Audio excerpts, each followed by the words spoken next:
செல்லக்குட்டீஸ் வாங்க நம்ம இந்த வீடியோவில் பேஜ் நம்பர் 71 அதாவது என்ன வீரக்கலைகள் தானே இந்த லெசனோட இது. இந்த வீரக்கலைகள் தமிழர்களின் வீரக்கலைகள் இந்த லெசனோட புக் பேக் தான் வந்து நம்ம பார்த்துட்ருக்கோம்.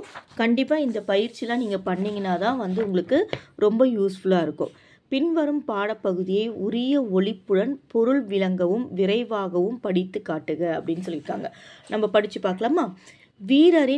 தமிழரின் வீரத்தை பறைச்சாற்றும் விளையாட்டுகளுள் ஒன்று ஏறு தழுவுதல். ஏறு என்பது காளை மாட்டை குறிக்கும். ஏறு தழுவுதல் என்பது காளையை தழுவி அதன் வீரத்தை அடக்குவதாகும். இவ்விளையாட்டு பழங்காலந்தொட்டு இன்று வரை விளையாடப்பட்டு வருகிறது. இன்று பல மாவட்டங்களில் இவ்வீர விளையாட்டு நடைபெறுகிறது. பொங்கல் திருவிழா கொண்டாடும் நாட்களில் ஏறு தழுவுதல் என்னும் விளையாட்டு நடத்தப்படுகிறது.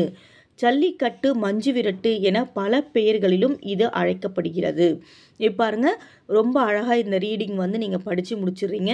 படித்து முடிச்சுட்டு இங்கே என்ன சொல்லியிருக்காங்கன்னா, படித்த பகுதியின் மைய கருத்தை ஓரிரு வரிகளில் உன் சொந்த நடையில் எழுதுக அப்படின்னு சொல்லியிருக்காங்க. அப்போ நம்ம என்ன பண்ணணும்னு சொல்லிட்டீங்கன்னா, தமிழர்களின் வீர விளையாட்டு எது? தமிழர்களின்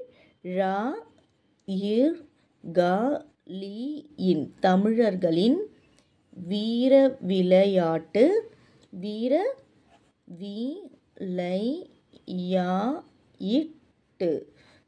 வீர விளையாட்டு ஜல்லிக்கட்டு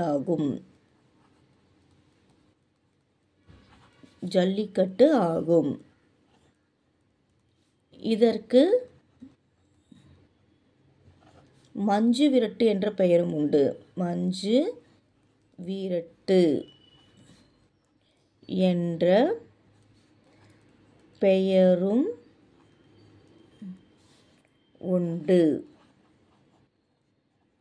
ஓகேவா? அடுத்து காளையின் வீரத்தை எப்படி அடக்குறாங்க? அதனை தழுவி அடித்து அடக்கல, தழுவி அப்படியே ஹக் பண்ணி அடக்குறாங்க இல்லையா? தழுவி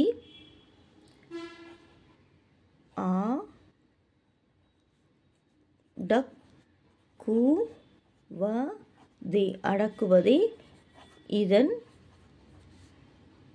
குறிக்கோளாகும்.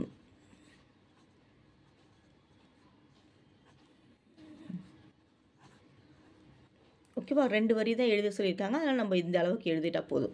ஓகேவா? அடுத்து பாருங்கள், வண்ணமிட்ட சொற்களை சொல்ல கேட்டு எழுதுக அப்படின்னு சொல்லியிருக்காங்க.